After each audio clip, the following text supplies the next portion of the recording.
আসসালামু আলাইকুম। বাংলা সংবাদে সবাইকে স্বাগত জানাচ্ছি। আমি চিন্তিয়া হক। শুরুতেই সংবাদ শিরোনাম। মাঝরাতে দলীয় নেতাকর্মীদের জরুরি নির্দেশনা আওয়ামী লীগের। এদিকে ডক্টর ইউনূসের সঙ্গে বৈঠকে মার্কিন প্রতিনিধি দল। জানাবো পাচার হওয়া অর্থ দেশে ফেরাতে মার্কিন প্রতিনিধি দলের সঙ্গে আলোচনা। দল নয়, তবে আমাদের উদ্যোগ রাজনৈতিক, বলছে জাতীয় নাগরিক কমিটি।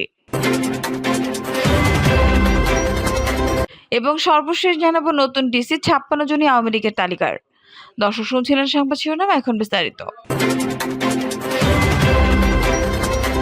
মাঝরাতে দলীয় নেতাকর্মীদের জরুরি নির্দেশনা আওয়ামী লীগের। দলের নেতাকর্মীদের জরুরি নির্দেশনা দিয়েছে আওয়ামী লীগ। এতে তৃণমূল নেতাকর্মীদের পাশে দাঁড়ানোর পাশাপাশি কোনো প্রকার উস্কানি ফাঁদে পা না দেওয়ার আহ্বান জানানো হয়। এছাড়া আওয়ামী লীগের নেতাকর্মীর উপর হামলা, অগ্নিসংযোগ ও ভাঙচুরের যেসব ঘটনা ঘটেছে তা সামাজিক যোগাযোগ মাধ্যমে প্রচার করতে বলা হয়েছে। প্রথম কাজ তৃণমূলের পাশে দাঁড়ানো। সারা দেশে জুলাই মাসের শেষ দিকে ও আগস্টের শুরু থেকে আওয়ামী লীগ ও সহযোগী সংগঠনের নেতাকর্মীদের উপর যত হামলা হয়েছে, ভাঙচুর, লুটপাট ও হত্যাকাণ্ড হয়েছে, সেগুলো ছবি এবং ভিডিও ফুটেজ ফেসবুক, ইউটিউবে প্রচার করুন। দেশবাসীকে জানাতে হবে কি নির্যাতন হয়েছে গত 1.5 মাসে। আওয়ামী লীগের উপর আমাদেরকে জনগণের আস্থা অর্জন করতে হবে। কোনো ধরনের উস্কানিমূলক পোস্ট বা ভুয়া বার্তায় বিভ্রান্ত হবেন না। প্রতি মহানগর, জেলা, উপজেলা, ইউনিয়ন ওয়ার্ডে আওয়ামী লীগ ও সহযোগী সংগঠনের কার্যালয় ও নেতাকর্মীদের বাড়িঘরে হামলা, ভাঙচুর ও লুটপাটে যে ক্ষতি হয়েছে তা দেশের মানুষকে জানান এবং বর্তমানে যারা দেশ চালাচ্ছে তাদের কাছেও আমরা দাবি জানাবো, সব হামলা, নির্যাতন, ভাঙচুর, লুটপাটের বিচার করতে হবে। ক্ষতিগ্রস্তদের ক্ষতিপূরণ দিতে হবে। ডক্টর ইউনূসের সঙ্গে বৈঠকে মার্কিন প্রতিনিধি দল। অন্তর্বর্তী সরকারের প্রধান উপদেষ্টা ডক্টর মোহাম্মদ ইউনূসের সঙ্গে বৈঠক করেছেন মার্কিন প্রতিনিধি দল। এর আগে যুক্তরাষ্ট্রের অর্থ দপ্তরের সহকারী আন্ডার সেক্রেটারি ব্রেইন নেইমারের নেতৃত্বে প্রতিনিধি দলটি শনিবার 14 সেপ্টেম্বর ঢাকায় আসেন। প্রতিনিধি দলে আরও রয়েছেন মার্কিন পররাষ্ট্র দপ্তরের দক্ষিণ ও মধ্য এশিয়া বিষয়ক অ্যাসিস্ট্যান্ট সেক্রেটারি ডোনাল্ড লু, যুক্তরাষ্ট্রের ট্রেজারি বিভাগ ইউএসএআইডি এবং মার্কিন বাণিজ্য প্রতিনিধি কার্যালয়ের প্রতিনিধি। ডক্টর ইউনূসের নেতৃত্বাধীন অন্তর্বর্তী সরকার গত 8 আগস্ট ক্ষমতা গ্রহণের পর প্রথমবারের মতো কোনো মার্কিন প্রতিনিধি বাংলাদেশ সফর করেছে। এদিকে এদিন সকালে অর্থ উপদেষ্টা ডক্টর সালাউদ্দিন আহমেদের সঙ্গে বৈঠক শেষে ইউএসএআইডির ডেপুটি অ্যাসিস্ট্যান্ট অ্যাডমিনিস্ট্রেটর অঞ্জলি কৌর জানান, বাংলাদেশের উন্নয়নে অন্তর্বর্তী সরকারের সঙ্গে যুক্তরাষ্ট্র $200 মিলিয়ন একটি চুক্তি স্বাক্ষর হয়েছে। তিনি বলেন, বাংলাদেশের নতুন অন্তর্বর্তী সরকারের সময়ে প্রথমবারের মতো যুক্তরাষ্ট্র প্রতিনিধি দলের অংশ হতে পেরে ভালো লাগছে। আমরা সরকারের সঙ্গে একটি চুক্তি স্বাক্ষর করেছি। এর আওতায় সরকারের অগ্রাধিকার খাতে $200 মিলিয়ন সহায়তা দেওয়া হবে। অঞ্জলি কৌর বলেন, এই চুক্তিটি বাংলাদেশের জনগণের অন্তর্ভুক্তিমূলক সমৃদ্ধির জন্য ভূমিকা রাখবে। এর মানে অর্থনৈতিক স্থিতিশীলতা বৃদ্ধি করা। আমরা স্বাস্থ্য শাসন ব্যবস্থার দিকে গুরুত্ব দিচ্ছি। তরুণদের ক্ষমতায়ন নিশ্চিত করে তারা যাতে দেশের জন্য ভূমিকা রাখতে পারে সেদিক নজর দিচ্ছি। পাচার হওয়া অর্থ দেশে ফেরাতে মার্কিন প্রতিনিধি দলের সঙ্গে আলোচনা। ঢাকা সফররত মার্কিন প্রতিনিধি দলের সঙ্গে বিদেশে পাচার হওয়া অর্থ দেশে ফেরানোর বিষয়ে আলোচনা করেছেন অর্থ ও বাণিজ্য উপদেষ্টা সালাউদ্দিন আহমেদ। এর আগে শনিবার 14 সেপ্টেম্বর যুক্তরাষ্ট্রের রাজস্ব অর্থ দপ্তরের আন্তর্জাতিক অর্থায়ন বিষয়ক সহকারী আন্ডার সেক্রেটারি ব্রেইন নেইমার নেতৃত্বে 6 সদস্যের একটি প্রতিনিধি দল ঢাকা আসে। এই প্রতিনিধি দলের সঙ্গে যোগ দিয়েছেন মার্কিন পররাষ্ট্র দপ্তরের দক্ষিণ ও মধ্য এশিয়া বিষয়ক অ্যাসিস্ট্যান্ট সেক্রেটারি ডোনাল্ড লু। দিল্লি সফর শেষে তিনি একই দিনে বিকেলে ঢাকায় পৌঁছান। দল নয়, তবে আমাদের উদ্যোগ রাজনৈতিক, বলছে জাতীয় নাগরিক কমিটি। জাতীয় নাগরিক কমিটি রাজনৈতিক দল কিনা এমন আলোচনার মধ্যে সংগঠনের পক্ষ থেকে বলা হয়েছে, আমরা রাজনৈতিক দল নই, তবে আমাদের উদ্যোগ রাজনৈতিক। আওয়ামী লীগ সরকারের পতনের পর অন্তর্বর্তী সরকারের আমলে কঠিনে নাগরিক কমিটি নিয়ে তারা বিকল্প রাজনৈতিক শক্তি হিসেবে আত্মপ্রকাশ করছে কিনা এই নিয়ে বিভিন্ন মহলে জল্পনা কল্পনা রয়েছে। তারা বলেন, স্বৈরাচারী সরকারের পতনের জন্য জুলাইয়ে যে গণ অভ্যুত্থান হয়েছে সেখানে হাজারের কাছাকাছি ছাত্র জনতা শহীদ হয়েছেন, প্রায় 30,000-এর অধিক আহত হয়েছেন। তাদের এই সাহসী আত্মত্যাগ যেন কোনোভাবে শেষ না হয়, সেজন্য সম্প্রতি জাতীয় নাগরিক কমিটি গঠন করা হয়েছে।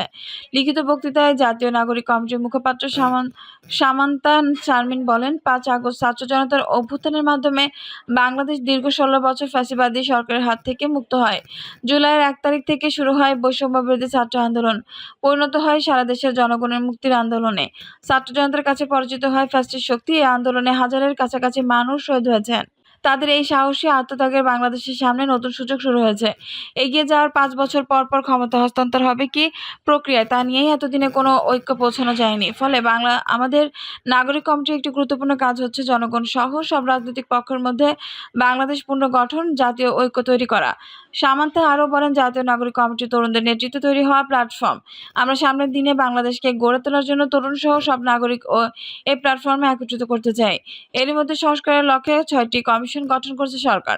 আমরাও বিভিন্ন শ্রেণী পেশার মানুষ এবং বিশেষজ্ঞদের মতামত একত্রিত করে প্রস্তাবনা তুলে ধরব কমিশনের কাছে। আমরা চাই কমিশনগুলো তাদের কাজের সময় আন্দোলনরত সব শক্তিকে সঙ্গে নিয়ে এ কাজ করবে, যেন ঐক্যমতের মধ্য দিয়ে এসব সংস্কার পরিকল্পনা তৈরি করা হয়। লিখিত বক্তব্যের পর প্রশ্নোত্তর পর্ব অনুষ্ঠিত হয়, যেখানে সাংবাদিকদের নানা প্রশ্নের জবাব দেন জাতীয় নাগরিক কমিটির নেতারা। নতুন ডিসি ৫৬ জনই আওয়ামী লীগের তালিকার। অন্তর্বর্তীকালীন সরকার দায়িত্ব নেওয়ার পর গত ২০ আগস্ট সব জেলা প্রশাসককে প্রত্যাহার করার সিদ্ধান্ত নেয়। পাশাপাশি বিদ্যমান জেলা প্রশাসক পদায়ন নীতিমালা ও গত সরকারের তৈরি ডিসি ফটলিস্ট বাতিল করা হয়। এরপর নতুন ফিটলিস্ট তৈরির জন্য টানা ২ সপ্তাহ বিসিএস ২৪, ২৫ ও ২৭তম ব্যাচের কর্মকর্তাদের মধ্যে প্রায় ৬০০ জনের সাক্ষাৎকার নিয়ে তৈরি করা হয় ফিটলিস্ট। কিন্তু গত সোম ও মঙ্গলবার যে ৫৯ জনকে ডিসি হিসেবে পদায়ন করা হয়, সেখানে গত সরকারের আমলে বারবার পদোন্নতিবঞ্চিত হওয়া ও নানাভাবে কোণঠাসা থাকা মাত্র ৩ জন কর্মকর্তা ঠাঁই পেয়েছেন। বাকি ৫৬ কর্মকর্তা গত ১৬ বছরে নিয়মিত পদোন্নতি পেয়েছেন। বেশিরভাগই ভালো পদায়ন নিয়ে দাপটের সঙ্গে চাকরি করেছেন। ছিলেন আওয়ামী লীগের করা ফিটলিস্টে, স্থান পেয়েছেন নতুন ফিটলিস্টেও। বঞ্চিত যারা নতুন ডিসি তালিকায় স্থান পেয়েছেন তারা হলেন যশোরের ডিসি হিসেবে নিয়োগ পাওয়া মোহাম্মদ আজহারুল ইসলাম, চট্টগ্রামের ডিসি নিয়োগ পাওয়া ফরিদা খানম এবং বগুড়ার ডিসি পদ পাওয়া হোসনা আফরোজা। নতুন করে ফিটলিস্ট তৈরির সময় জনপ্রশাসন মন্ত্রণালয় থেকে বলা হয়েছিল, এবার নতুন ডিসি নিয়োগের মানদণ্ড হবে মেধা, দক্ষতা ও সততা। ২৫ জনের বিস্তারিত তথ্য নিয়ে দেখা গেছে তাদের মধ্যে ২ জন বিগত সরকারের আমলে নানাভাবে বঞ্চিত ছিলেন। ২৩ জন নিয়মিত পদোন্নতি সহ অন্যান্য সুযোগ সুবিধা যথাসময়ে পেয়েছেন। তারা আগের সরকারের ফিটলিস্টে ছিলেন। এছাড়া এবারের নারীরাও তুলনামূলক কম স্থান পেয়েছেন। ২৫ জনের মধ্যে নারী মাত্র ৩ জন। এই ৩ নারীর ২ জন বিগত দিনে বঞ্চিত। খোঁজ নিয়ে জানা যায় নতুন নিয়োগের ক্ষেত্রে সরকারকে সহযোগিতা দিতে ২৪, ২৫ ও ২৭তম বিসিএস এর ৫ কর্মকর্তাকে সমন্বয় করা হয়েছিল। তারা হলেন বিসিএস ২৪ ব্যাচের নূরজাহান খানম ও নজরুল ইসলাম, ২৫ ব্যাচের নুরুল করিম ভূঁইয়া ও ফরিদা খানম এবং ২৭ ব্যাচের সারোয়ার আলম। এই সমন্বয়কদের কাউকেও ডিসি করা হয়নি। ৫৯ জনের তালিকা পর্যালোচনা করে দেখা গেছে ফিটলিস্ট থাকা ২ মন্ত্রণালয় ও বিভাগের একজন কর্মকর্তাও পদায়ন থেকে বাদ পড়েনি। এই দুটি হলো স্বাস্থ্য পরিকল্পনা মন্ত্রণালয় এবং মন্ত্রিপরিষদ বিভাগ। এর মধ্যে সর্বাধিক ৭ জন ডিসি হয়েছেন। স্বাস্থ্য মন্ত্রণালয় থেকে প্রশাসনের একাধিক সূত্র জানায়, সদ্য নিয়োগপ্রাপ্ত ডিসিদের অনেকের বিরুদ্ধে বিগত আওয়ামী লীগের ঘনিষ্ঠতার যে অভিযোগ উত্থাপিত হয়েছে তা উড়িয়ে দেওয়ার মতো নয়। ঢাকার ডিসি হিসেবে নিয়োগ পাওয়া তানভীর আহমেদ সাবেক আইন সচিব আবু সালেহ মোহাম্মদ জহিরুল ইসলামের একান্ত সচিব ছিলেন। এছাড়া তিনি সাবেক জনপ্রশাসন মন্ত্রী সৈয়দ আশরাফুল ইসলামের সহকারী একান্ত সচিব। সাজ্জাদুল ইসলাম শাহীনের নিকটাত্মীয় বিগত সরকারের সময় অতিরিক্ত সচিব সাইলা ফারজানা ও জনপ্রশাসন মন্ত্রী ফারহাদ হোসেনের দেওয়া ডিসি ফিটলিস্ট তানভীর আহমেদের নাম ছিল। ময়মনসিংহ জেলার ডিসি মফিদুল আলম চট্টগ্রাম সাবেক মেয়র আজম নাসির উদ্দিনের পিএস ছিলেন। ঝিনাইদহের ডিসি মোহাম্মদ আব্দুল আওয়াল কমলনগর ও কুমিল্লা ইউএনও থাকা অবস্থায় তার বিরুদ্ধে দুর্নীতির অভিযোগ উঠেছিল। গত সরকারের সময় তৈরি করা ফিটলিস্ট তার নামে ছিল। মাগুরা ডিসি মোহাম্মদ ওহিদুল ইসলাম গত সরকারের সময় ৫ বছর মরিশাসে ফার্স্ট সেক্রেটারি হিসেবে কর্মরত ছিলেন। কক্সবাজার জেলার ডিসি মোহাম্মদ সালাউদ্দিন ছাত্রলীগের রাজনীতির সঙ্গে সম্পৃক্ত থাকার অভিযোগ রয়েছে। গত সরকারের সময় তিনি মোটা বেতনে একটি প্রকল্পে লিওনে পোস্টিং নিয়েছিলেন। নোয়াখালীর ডিসি খন্দকার ইশতিয়াক ছাত্র জীবনে ছাত্রলীগের রাজনীতি করতেন। তার বাবা ও মামা গাইবান্ধা জেলা আওয়ামী লীগের রাজনীতির সঙ্গে সম্পৃক্ত। তিনি ৪টি উপজেলায় অ্যাসিল্যান্ট ছিলেন। খুলনা ডিসি মোহাম্মদ সাইফুল ইসলাম ছাত্রলীগ নেতা এবং ছাত্রলীগের সাবেক সভাপতি বাহাদুর ব্যাপারী একান্ত সহচর ছিলেন। তিনি সালমান এফ রহমানের সঙ্গে শেয়ার বাজার কারসাজির অপকর্মে জড়িত এবং তার শত কোটি টাকার সম্পদ রয়েছে বলে অভিযোগ রয়েছেন। জামালপুর ডিসি হাসিনা বেগম ইউএনও হিসেবে নরসিংদীতে কর্মরত থাকা অবস্থায় তাকে তৎকালীন ডিসি অনুপযুক্ত কর্মকর্তা হিসেবে চিহ্নিত করে জনপ্রশাসন মন্ত্রণালয় প্রতিবেদন পাঠিয়েছেন। ফরিদপুরের ডিসি মোহাম্মদ কামরুল হাসান মোল্লা ঢাকা ও চট্টগ্রামের সাবেক ডিসি মমিনুর রহমান ভাগ্নে জামাই, বর্তমান ঢাকার ডিসি তানভীর আহমেদের ভগ্নিপতি। পদোন্নতির পরপরই তিনি শেখ মুজিবুর রহমান মাজারে ফুল দিতে গিয়েছেন।